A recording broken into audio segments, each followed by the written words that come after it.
속세 첫날입니다. 하나님을 기다리는 사람마다 복을 받게 됩니다. 하나님은 기다리시죠. 우리도 기다립니다. 우리 인생 자체가 기다림입니다. 기다림은 바라보는 것입니다. 이번 한 주간 동안의 기다림, 바라봄에 대해서 말씀을 많이 드릴 것입니다. 바라본다는 것은 동경하는 것입니다. 동경. 조금 다르게 표현하면 갈망하는 것입니다. 우리 인간의 내면 속에는 갈망하는 것이 있습니다. 우리는 늘 바라보죠. 이 바라본다는 것은 소망을 의미합니다. 그리고 조금 더 설명하면 기대하는 것입니다. 우리 새해를 시작하면서 어떤 기대를 가지고 있는지 우리 한번 스스로 생각해 볼 필요가 있습니다. 우리는 바라보며 또 기다리고 기대합니다.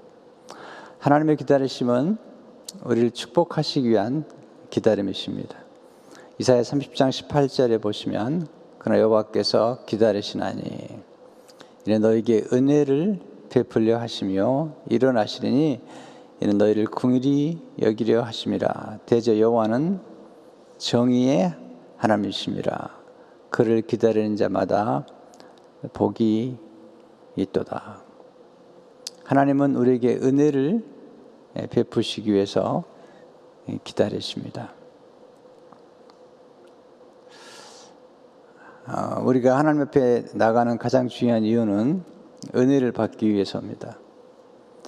은혜 없이는 살아갈 수가 없습니다. 많은 분이 열심히 노력하면 된다고 생각하지만 그런 것 같지 않아요. 열심히 노력하지 않는 사람이 없을 만큼 많이 노력하죠. 근데 하나님의 은혜가 머물러야 됩니다. 하나님 우리에게 긍휼을 베푸시기 위해서 기다리십니다.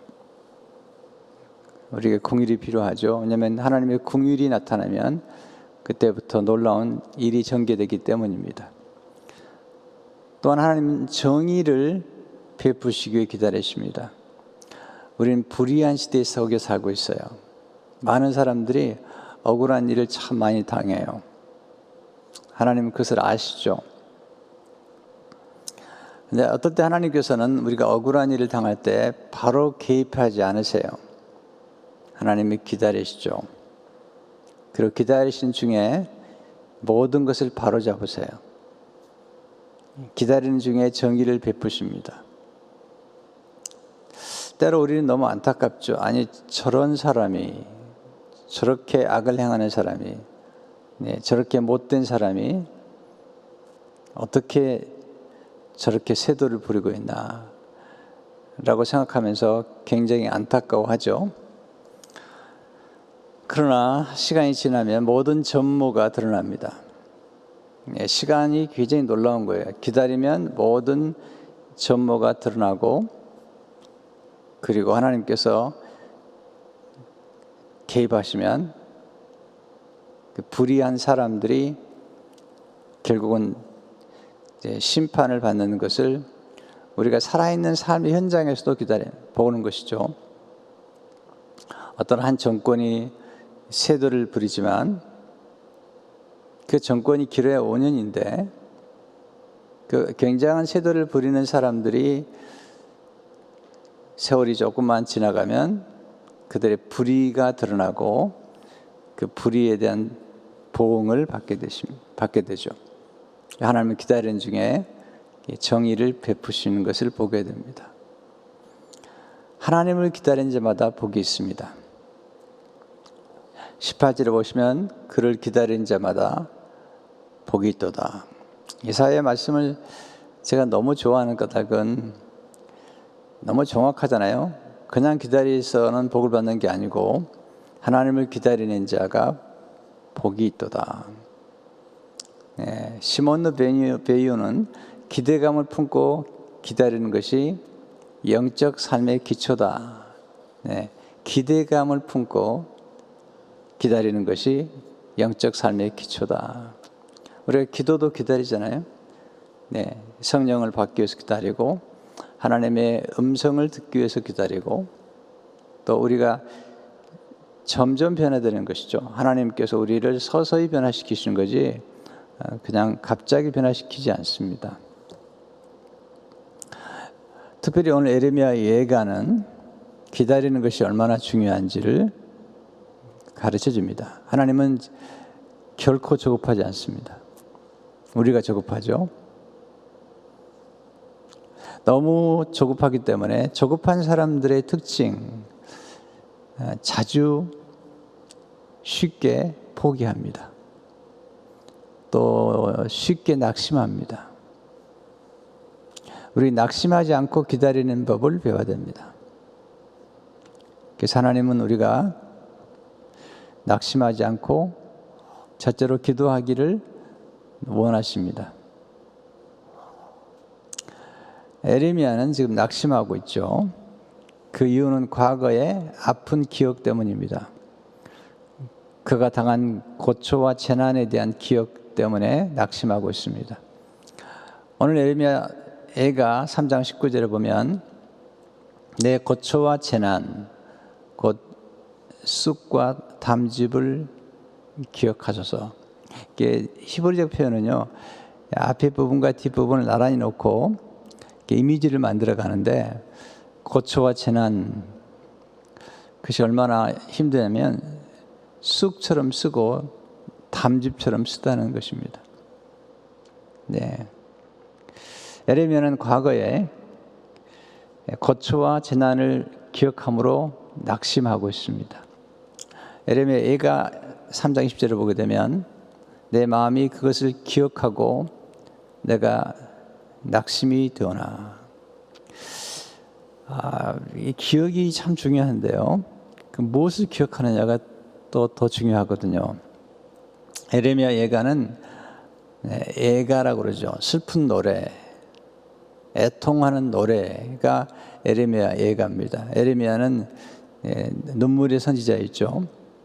그런데 에레미야 예가는 특별히 애통하는 것이 얼마나 중요한지, 또 애통이 주는 거룩한 하나님의 축복에 대해서 말씀하고 있는 거죠. 네. 애통하는 것은 굉장히 중요한 하나님의 은혜로 들어가는, 예수님께서도 애통하는 자는 복이 있나니 하나님의 위로를 받을 것이라고 말씀하시잖아요. 그래서 이 예가는 애통하는 노래, 또 슬픈 노래죠. 인생의 깊은 구름이 드리울 때 우리는 슬픈 노래를 부르죠. 에레미야 예가는 깊은 구름, 진한 구름 속에 그가 발견한 깊은 긍휼에 대해서 얘기를 하고 있습니다. 마크 브루갑이 최근에 쓴 책이 번역됐는데, 짙은 구름, 더 깊은 긍휼, 그런 책을 썼어요. 특별히 예레미야 예가 3장에 보면 그가 얼마나 낙심이 됐는지, 3장 18절에 보면 스스로 이르기를 나의 힘과 여호와께 대한 내 소망이 끊어졌다 하였도다. 네. 내 힘과 여호와께 대한 나의 소망이 끊어졌다 하였도다. 소망이 끊어진 상태, 이런 상태가 절망 또는 낭망인 것이죠. 거기서부터 우리가 낙심이 되는 것입니다. 우리를 낙심하게 만드는 것 중 하나가 기억인데, 과거의 기억이죠. 그래서 우리는 기억을 잘 선택해야 되고, 더 중요한 것은 뭐냐면 기억을 잘 해석해야 돼요. 우리 스스로가 생각해 보지만 어떤 기억들을 정확하게 기억하지 않습니다. 또 어떤 기억들은 우리가 어떻게 해석하느냐에 따라서 너무나 달라지는 것이죠. 성경은 기억의 중요성을 강조합니다. 하나님의 과거에 베푸신 은혜를 기억하라. 그런데 우리가 어떤 걸 선택하느냐, 과거의 선택을 어떤 선택을 할 것이며, 그 선택에 따라서 또한 그 과거에 대한 해석에 따라서 우리의 감정이 변화가 됩니다.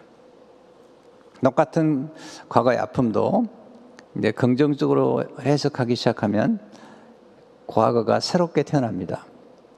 그리고 과거에 경험했던 그런 감정과는 다른 새로운 감정이 우리 안에 생기는 거죠. 요셉이 형제들에게 미움을 받고 그리고 팔려가잖아요. 그 과거를 그는 기억하고 있죠. 그러나 과거에 대한 해석이 달라요. 하나님이 나를 보내셨다는 거예요. 당신들은 나를 팔았지만 하나님이 악을 선으로 바꾸셨다는 거죠. 그래서 요셉의 생애가 복을 받는 것입니다. 쓰라린 과거에 대한 기억을 자꾸 들춰내다 보면 우리 인생이 좀 힘들어요. 어떤 분은 과거의 상처를 자꾸 얘기하는 분이 계세요. 예, 상처에다가 자꾸 이렇게 이름을 붙여주고, 그래서 스스로가 낙심 속으로 빠져들어가는 것을 보게 됩니다. 낙심하게 되면 기도가 잘 안 됩니다. 예수님께서 우리가 낙심하지 않고 기도하기를 원하세요. 누가복음 18장 1절을 보게 되면 예수께서 그들에게 항상 기도하고 낙심하지 말아야 할 것을 비유로 말씀하여, 예수님 우리가 낙심하는 걸 아세요.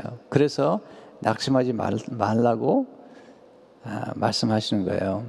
왜냐하면 낙심이 도움이 되질 않아요. 낙심하게 되면 낙담하게 돼요. 낙심하게 되면 자포자기하게 됩니다. 자, 우리는 살아가면서 삶의 기술을 평생 터득해야 돼요. 세네카가 말처럼 우리 인생은 평생 동안 삶의 기술을 터득해야 된다. 삶의 기술 가운데 하나가 뭘까요? 낙심하지 않는 기술을 터득하는 것이죠. 여러분, 낙심하면 힘이 빠져요. 의욕을 상실해 버려요. 우리가 왜 기도하다가 낙심하죠? 기도가 더디 응답되기 때문이에요. 그래서 주님께서 항상 기도하고 낙심하지 말라는 거죠. 왜냐하면 이 기도하다가 우리가 낙심하는 까닭은, 또는 선행을 행하다가 남을 돕다가 또는 교회에서 열심히 봉사하다가 낙심한 이유가 뭐죠? 우리가 너무 조급하기 때문이에요. 네. 하나님이 분명히 우리가 선행을 하고 봉사한 일에 대해서 C.S. 루이스는 기다리면 혹시 하나님께서 그 열매와 축복을 더디 주실 때는 하나님이 복리로 기다리다가 주신다는 거예요. 또 하나, 우리가 기다리다가 뭔가 이루어지면 더 기쁨을 경험하게 돼요. 또 그 가치를 알게 됩니다. 뭔가 너무 빨리 이루어진 성공이나 성취나 또 이런 삶의 어떤 승리는 이게 오래가질 않아요. 또 기쁨에 대한 감격이 없습니다. 오래 기다리는 중에 이루어진 성취, 너무 기쁘죠.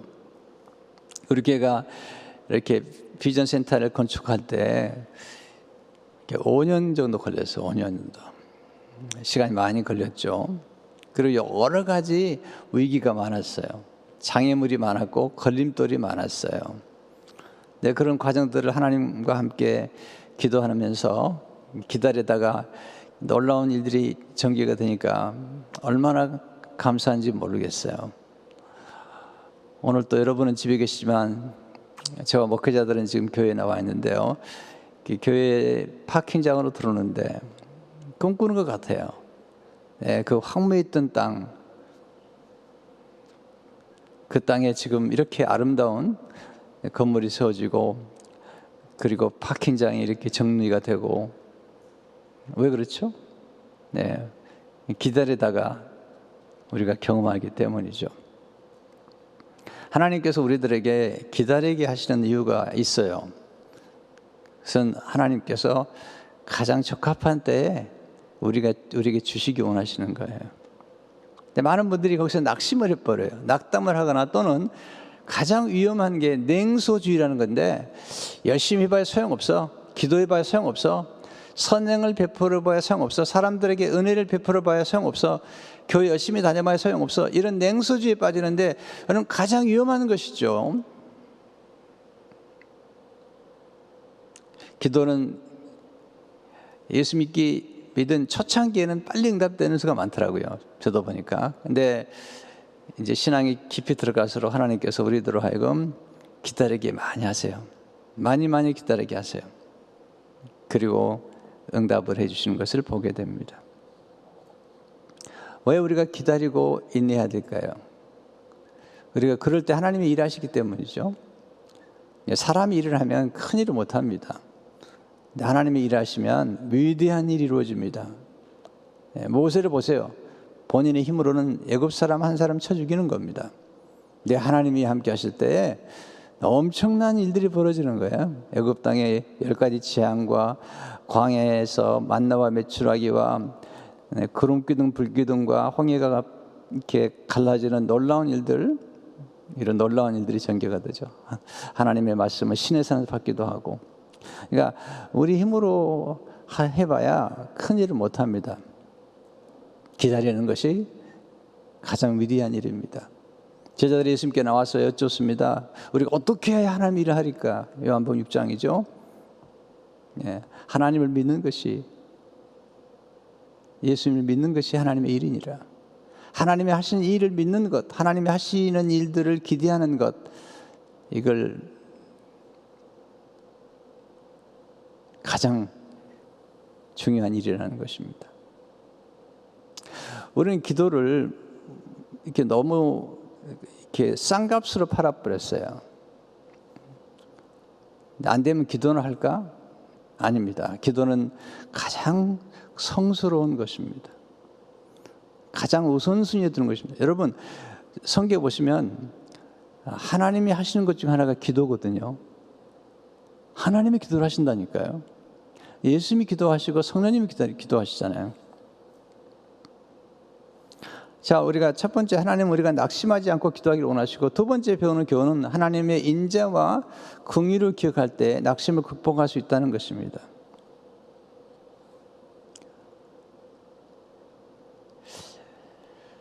예레미야가 이렇게 낙심하는 중에 그의 마음에 담아두었던 것을 기억합니다. 마음에 담아두었던 것. 여기서 배우는 교훈이 있어요. 첫째는 우리의 마음은 하나님의 말씀을 담아두는 그릇이에요. 그게 이제 성경에서 많이 강조하죠. 21절에 보시면 이것을 내가 내 마음에 담아두었더니 그것은 오히려 나의 소망이 되었사오면, 마음에 담아둔 게 있었던 거죠. 이것이 하나님의 말씀이고, 여기 마음에 담아둔다는 것은 우리의 존재의 핵심 속에, 우리의 존재의 근원에 담아두는 거예요. 마음에 담아두었다. 예수님도 너희가 마음에 가득한 것을 말한다. 저는 언어를 굉장히 중요하게 생각하고요. 또 마음의 생각을 중요하게 생각해요.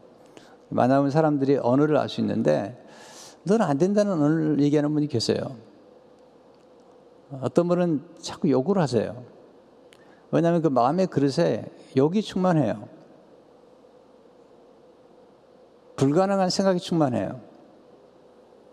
어떤 분을 만나면 된다는 것입니다. 감사하다는 겁니다. 할 수 있다는 것입니다. 긍정의 언어가 많아요. 하나님의 말씀을 늘 묵상하면서 내게 능력 주신 안에서 내가 모든 것을 할 수 있다는 겁니다. 할 수 있거든요. 무슨 말이냐? 믿는 자에게 능치 못할 일 없느니라. 이렇게 우리가 하나님 말씀을 가지고 그 말씀이 마음에서 역사하는 거거든요. 여러분 마음속에 뭘 담아두십니까? 여러분 마음의 그릇을 깨끗하게 하고 그 마음속에 하나님의 말씀의 보배를 담아놓는 거죠. 이 말씀이 우리 안에 들어와야 돼요. 그 말씀이 우리 마음에 충만해야 돼요. 그리스도의 말씀이 우리 안에 충만하게 되면 우리 마음에서 시와 찬미와 신령한 노래들이 나오기 시작하고, 그리고 이 말씀을 따라 기도하는 역사가 나타나죠. 예레미야가 마음에 담은 게 뭐죠? 22절에 나오죠. 여호와의 인자와 긍휼이 무궁하심으로 우리가 진멸되지 아니합니다. 여러분, 담아둔다는 것은 뭔가를 숙고하는 거예요. 우리가 이걸 묵상이라고 그러는데요. 소가 되새김질하는 것처럼 마음에 담아두고 내가 숙고하는 것입니다. 예를 들어서 제가 하나님 말씀을 이렇게 준비할 때마다 항상 먼저 마음에 담아둬요. 그리고는 계속 묵상을 해요. 자, 다음 주일 설교할 걸 제가 벌써 마음에 담아두고 묵상을 계속해요. 또 그 다음 주에 설교할 것을 미리 마음에 담아둬요. 친밀한 사랑의 기도. 그러면 친밀한 사랑의 기도라는 그걸 마음에 담아두고 늘 묵상을 해요. 마치 음식을 발효하듯이 그렇게 시간을 갖죠. 에레미야 3장 21절 22절을 새 번역은 이렇게 번역했어요. 그러나 마음속으로 곰곰이 생각하며 이게 마음에 드는 거예요. 이걸 묵상이라고 그러죠. 곰곰이 생각하며 오히려 희망을 가지는 것은 주님의 한결같은 사랑이 다함이 없고 그 긍휼이 끝이 없기 때문입니다. 두 번째 교훈은 하나님의 인자와 긍휼은 무궁하시다는 거죠. 22절에 여호와의 인자와 긍휼이 무궁하심으로, 여기서 인자는 하나님의 자비하심, 어제도 말씀드린 헤세드입니다. 헤세드, 하나님 무한한 사랑, 그리고 하나님의 친절. 엄청난 단어예요. 헤세드란 사랑은 하나님 은총이죠. 또 하나는 긍휼이죠. 이 긍휼이 무궁하시다. 긍휼은 연민을 의미해요. 연민. 히브리어로 라함. 이것은 태아를 품고 있는 여인의 자궁을 의미해요. 여러분, 태아를 품고 있는 여인의 자궁, 그 아이가 자라고 있을 때 그 아이를 향한 산모의 마음은 긍휼과 사랑으로 가득 차 있어요. 그 아이가 어떻게 될까 봐. 그 자궁 안에 있는 아이에 대한 거룩한 기대. 어떤 아이로 태어날 것인가. 그런 애정이 바로 긍휼이라는 거죠. 또 람이란 단어는 이 내장이란 표현이에요. 히브리 사람들은 이 감정이 이 내장에서 나오는 거 생각했어요. 그래서 예수님께서 너희 배에서 생수의 강이 흐르나리라 말씀하셨는데, 그 뭐냐면 우리 안에 있는 이 감정의 깊은 샘에서부터 성령의 역사가 나타난다는 사실을 기억하는 것이죠. 말씀하신 거죠. 에레미야는 고초를 경험했어요. 재난을 경험한 사람이에요. 그러나 고난과 이 어려운 재난을 능히 극복할 수 있었어요. 그 이유는 뭐냐면 그가 하나님의 인자와 긍휼을 경험했기 때문이에요. 우리가 하나님의 인자와 긍휼을 알고 믿는다면 고난 중에도 능히 사명을 감당할 수가 있어요. 여러분, 고난이 크지만 고난보다 더 크신 하나님의 긍휼과 하나님의 인자하심이 함께한다면 고난은 별로 문제가 되지 않아요. 여러분, 짐이 무거운 게 아니죠. 짐을 감당할 수 있는 능력이 없거나, 또는 짐을 감당할 수 있는 지혜가 없거나, 또는 짐을 함께 나눠줄 사랑하는 동반자가 없을 때 짐이 무거운 겁니다. 그러나 하나님으로부터 짐을 감당할 수 있는 능력을 경험하고, 또 하나님이 짐을 감당할 수 있는, 해결할 수 있는 지혜를 주시고, 또 짐을 더불어 질 수 있는 동역자들과 동반자들을 주시면 여러분, 짐을 지는 게 재밌습니다. 일을 하는 게 재밌습니다. 저는 연말 연초에 일이 많은데요, 즐겁습니다. 아주 즐겁습니다. 일이 많아서 힘든 게 아니라, 물론 일이 많으면 힘이 들기도 하죠. 인간이니까. 그러나 이 무거운 짐을 감당할 수 있는 하나님의 은혜와 지혜와 능력을 하나님 허락하시게 되고, 또 우리 동역자들이 많잖아요. 좀 좋은 분들이. 그래서 다 일을 같이 더불어 감당하기 때문에 그것이 그렇게 무겁게만 느껴지지 않아요. 또 하나는 짐이 무겁지 않은 까닭은 사랑 때문이죠. 어떤 엄마를 보니까 아이를 가슴에 품고 등에 업었더라고요. 왜 그렇게 할 수 있죠? 사랑 때문이죠.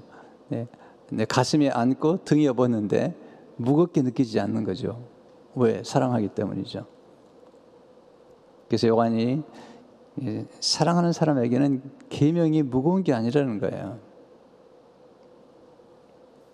세 번째, 하나님의 인자와 긍휼이 함께하면 진멸되지 않습니다. 22절에 보면 우리가 진멸되지 아니한다. 이 말은 뭐냐면 패배하지 아니한다. 또는 소멸되지 아니한다. 망하지 아니한다. 이 말은 뭐냐면 하나님의 인자와 긍휼이 함께할 때 사명을 끝까지 완수할 수 있는, 넉넉히 이길 수 있는 힘이 생긴다는 거예요.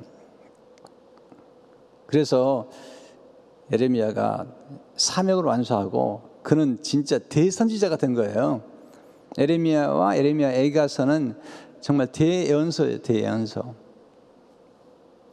네 번째, 하나님의 인자와 긍휼은 아침마다 새롭다는 것이죠. 23절을 보시면 이것들이 아침마다 새로우니 주의 성실하심이 크시도소이다. 이 새롭다는 것은 아침마다 다가오는 거예요. 아침마다 다가오는 거예요. 마치 태양이 뜨듯이 아침마다 다가오는 거죠. 밤에 어둠이 있죠. 네, 긴 밤 지새우고, 네, 아침 이슬 노래 여러분 좋아하시죠? 근데 아침에 태양이 뜨잖아요. 그것처럼 하나님이 역사가 새롭게 다가오는 거죠. 여러분 새롭다는 게 너무 좋은 것 같아요. 네. 여러분 어제 식사하셨죠? 오늘 아침 식사하실 거죠? 기대가 돼야 안 돼요. 밥은 똑같아요. 반찬은 비슷한데 늘 새롭게 느껴지지 않으세요? 여러분 그게 행복입니다. 늘 사는 사람이 늘 새롭게 느껴져야 돼요. 그게 행복입니다. 늘 아침에 아내가 차려주는 음식이 똑같은 거? 그게 아니죠. 저는 늘 새로워요. 하나님의 말씀도 늘 새로워요. 인생의 문제는 공급의 문제입니다. 그런데 끊임없이 우리에게 무궁무진하게 사랑을 공급해 주는 분이 계신데 하나님이시죠. 23절에 보시면 주의 성실이 크시도소이다. 네. 성실하심, 하나님의 신실하심. Great is your faithfulness. 하나님의 성실하심이 크다는 겁니다. 여기서 크다는 것은 질적으로 위대하다는 거예요. 여러분 성실한 성품처럼 좋은 게 없어요. 또한 양으로도 많다는 거예요. 하나님의 성실하심은 충동적이지 않습니다. 자, 우리가 신앙이 성숙해 간다는 것은 감정을 다스릴 수 있다는 겁니다. 그래서 성령의 마지막 열매는 절제입니다. 충동적이지 않다는 것입니다. 감정은 풍부하지만 그 감정을 다스리고 그 감정을 누리고 감정 속에서 오는 환희와 기쁨을 누리되 충동에 따라 살지 않는 것입니다. 그래서 가장 나쁜 게 분노입니다. 화를 내는 것입니다. 짜증을 부리는 것입니다. 어떻게 안 할 수 있을까요?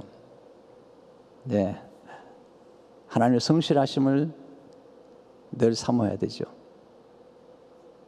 하나님은 쉽게 변하는 분이 아닙니다. 쉽게 변질되는 분이 절대 아닙니다. 하나님은 배신하는 분이 아닙니다. 하나님은 성실하게 늘 우리 곁에 계십니다. 주의 성실이 크시도소이다. 그래서 예레미야는 하나님 노래하심, 많은 인생의 어려움을 겪었지만 돌이켜보니까 하나님의 인자와 긍휼이 너무 컸다는 것입니다. 마지막으로 세 번째, 말씀 묵상을 통해서 하나님의 본심을 아는 것이 축복이에요. 자, 우리가 재난도 만나고 고난도 만나죠. 그럴 때 하나님의 생각에 대한 오해가 생기는데 묵상하게 되면 우리는 하나님 본심을 알게 되죠. 어떤 것이 하나님의 본심이죠? 크게 두 가지인데요. 첫째로 하나님은 근심하는 사람을 풍부한 인자하심으로 긍휼히 여기신다는 거예요. 근심하는 사람에게 하나님 풍부한 인자하심으로 긍휼히 여기시는 것이 하나님의 마음이라는 거죠.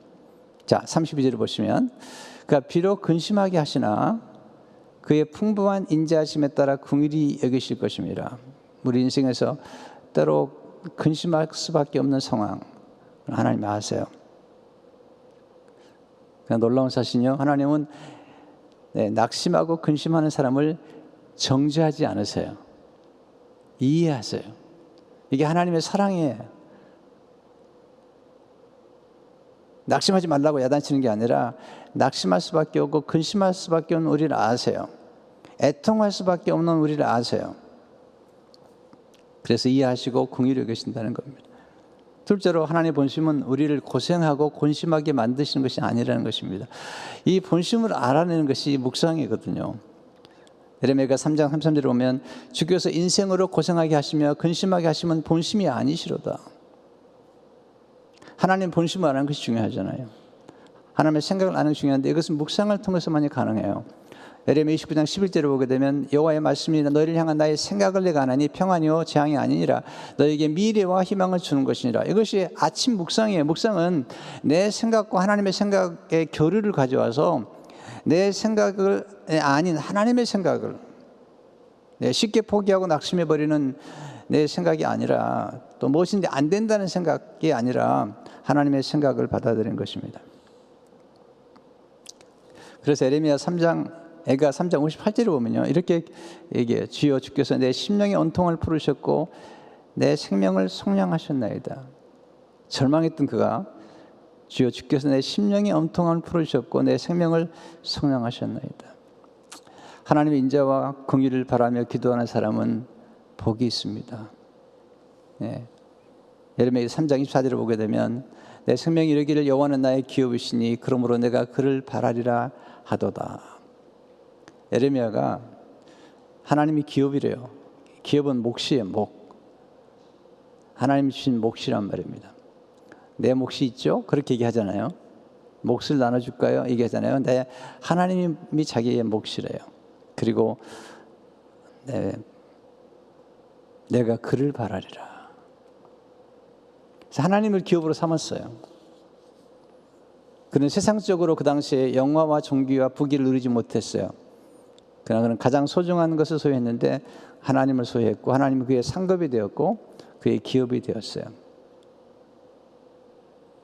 그러면 되죠. 하나님을 소유했는데.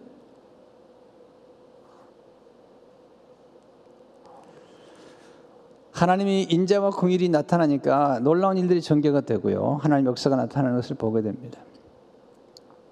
기다린다는 것은 하나님께 소망을 두는 것이고 그 기대하는 것입니다. 여러분 왜 우리가 기도해야 되죠? 하나님은 기도하며 기다리는 사람에게 선하시다는 거죠. 25절을 보면 기다리는 자들에게나 구하는 영혼들에게 기도하는 사람, 기다리면서 구하는 사람들에게 여호와는 선하시다. 좋으신 분이죠. 또 우리가 기도하며 기다릴 때 하나님이 역사하세요. 20절에 보면 사람이 여호와의 구원을 바라고 구원을 건져내는 거예요. 하나님 역사하시는 거예요. 잠잠히 기다림이 좋도다. 우리가 기도할 때 하나님이 우리를 위해 일하세요. 하나님이 우리를 위해 일하세요. 환경을 보면 낙심하죠. 전능하신 하나님 바라볼 때 희망을 갖게 됩니다. 훈련하셔야 됩니다. 자기를 성찰하는 것 굉장히 지혜입니다. 또한 환경을 정확하게 인식하는 것도 지혜입니다. 그러나 더 중요하겠습니다. 하나님을 바라보는 것입니다. 특별히 하나님은 어두움 가운데 일하세요. 어두움 가운데. 왜냐하면 지금 이 팬데믹 지금 상황은 우리가 기다릴 수밖에 없어요. 또한 어두운 환경이죠. 그러나 이걸 아셔야 돼요. 이 기다림의 기간 동안에 하나님 비밀이 하나 있는데 여러분 이 계란이 이게 병아리가 되는 과정에서 이게 부어하죠. 예, 안에서 병아리가 만들어지는데 이 병아리가 만들어지는 환경이 중요해요. 이 환경이 뭘까요? 이게 어두움이에요. 어두움. 자궁 안에 있는 아이가 성장하죠. 그 자궁 안에 있는 환경이 뭘까요? 어두움이에요. 이런 어둠을 우리는 거룩한 어둠이라고 그래요. 왜? 똑같은 어둠이 아니에요. 미움이라는 어둠, 그런 어둠이 아니라 생명이 약동하고 있는 어둠, 생명이 자라고 있는 어둠을 우리는 거룩한 어둠이라고 말하는 거예요. 생명이 성장하는 환경, 지금 우리 상황이 어떻게 보면 어두운 상황, 창세기 1장에 나오는 흑암과 혼돈과 공허 같은 상황이 있어요. 그러나 거기서 하나님 일하고 계시거든요. 우리 인간의 자신은 유한하지만 하나님을 바라보면 소망이 생기죠. 그래서 에레미야 32장 17절에 보면 이렇게 말씀하시죠. 에레미야서 보면 나는 여호와여 모든 육체 하나님이라 내게 할 수 없는 일이 있겠느냐. 하나님 전능하신 하나님이세요. 어린아이라고 고백한 에레미야를 그렇게 큰 선지자로 세우시는 건 하나님이 하신 일이죠. 사람이 하는 게 아닙니다. 여러분, 요셉이 스스로 자기 힘으로 뭔가 이루었다면 얼마나 이루었을 것 같아요. 근데 하나님이 요셉과 함께 하셨기 때문에 상상할 수 없는 일이 벌어진 것입니다. 여러분, 우리의 기억은 중요하지만 또 아셔야 겠습니다. 우리 기억이 정확하지 않아요. 또 우리는 기억하고 싶은 것만 기억하거나 아니면 자기에게 유리한 쪽으로 기억하거나 아니면 자기에게 어리석게 불리한 쪽으로 기억을 합니다. 어떤 사람은 상처가 많다고 그러는데 제가 볼 때는요, 그 정도 상처 안 가진 사람 없습니다. 여러분, 세상 살아가면서 상처 안 받은 사람 없습니다. 가끔 목사님들이 저를 찾아와서 교회 신자들에게 받은 상처 얘기합니다. 그럼 제가 받은 상처를 그냥 조용하게 얘기해 드리면 그냥 가세요. 네. 내가 당한 어려움들. 중요한 것은 어떤 관점으로 보냐는 거죠. 하나님의 섭리의 관점으로 우리 과거를 보면 모든 게 다 새롭게 해석이 되고 새롭게 태어나는데 그게 하나님의 놀라운 역사 속에 나타나는 거예요. 지금 여러분과 저를 만들어간 게 뭐죠? 오히려 고난과 고통 아닙니까? 그런데 고난과 고통만 있었던 게 아니죠. 거기 하나님의 자비와 긍휼과 하나님의 선하신 손길이 함께 하셨기 때문에 오늘 우리가 여기까지 있는 거예요. 우리가 살아있다는 것 자체가 사실은 축복이고 또 우리가 아직 살아있다는 것은 아직도 해야 될 일이 있다는 것을 알아야 되죠. 우리는 하나님의 능력을 압니다. 또한 우리 하나님의 성품을 압니다. 그래서 하나님을 바라보는 것입니다. 이제 새해가 시작됐죠. 힘드실 겁니다. 그러나 거룩한 기도를 가지세요. 네, 거룩한 기도를 가지세요. 하나님의 능력이 함께 하시고 하나님의 인자와 공의를 함께 하시고 네, 하나님의 우리의 생각, 하나님의 생각은 재앙이 아닙니다. 하나님의 생각은 소망입니다. 밝은 미래인 것입니다. 다만 우리는 지금 이 흑암에 있기 때문에 이 흑암 속에서 약동하는 생명이 지금 자라고 있고 땅 속에 씨앗이 자라고 있는데 이 어둠만 보고 있는 것이지 약동하는 생명과 하나님이 하시는 이 일을 못 보기 때문에 우리가 낙심하죠. 그런데 우리가 기도하게 되면 하나님 말씀을 보게 되고 그리고 우리가 감사하게 되면 눈이 열려서 보게 되는 것입니다. 그러면 승리할 수가 있습니다. 아직 인생은 끝난 게 아닙니다.